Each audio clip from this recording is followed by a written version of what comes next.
It's 11 a.m. You just woke up, and you're already exhausted. Not tired like you ran a marathon. Tired like something invisible has been sitting on your chest all night. You reach for your phone before you even open your eyes. Muscle memory. Your thumb knows the unlock pattern better than your brain knows what day it is. 10 minutes disappear. Then 20. You haven't spoken a word, haven't stood up, haven't done a single thing. And yet your mind already feels like a browser with 60 tabs open. Heavy, foggy, static. You didn't run, you didn't work, you didn't even think. So why does existing feel like labor? Here's the truth nobody's told you. You aren't just lazy. Your brain is stuck in a state of high-stimulation burnout. And it's not your fault. It's engineered. Let's talk about what's actually happening inside your skull. Every scroll you make is a hit. A tiny, invisible hit of dopamine.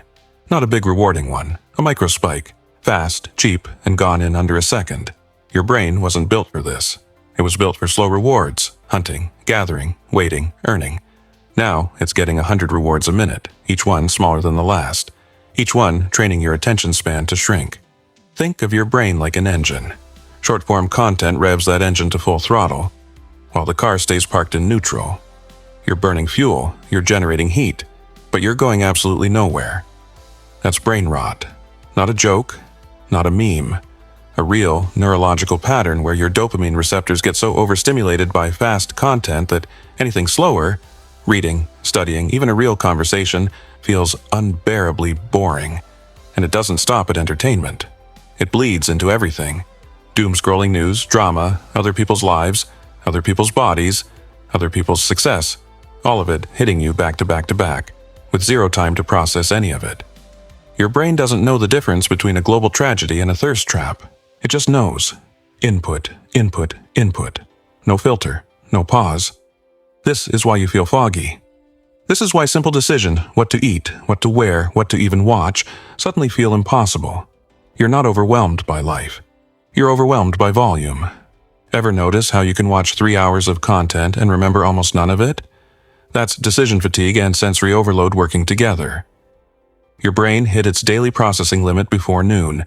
Everything after that is just noise absorbed by a numb nervous system. So here's the deeper, darker part.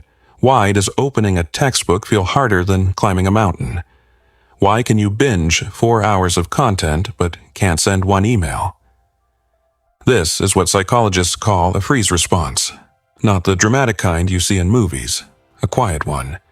The kind trauma researchers describe when the brain is so overstimulated, so chronically overwhelmed, that it stops trying to act at all.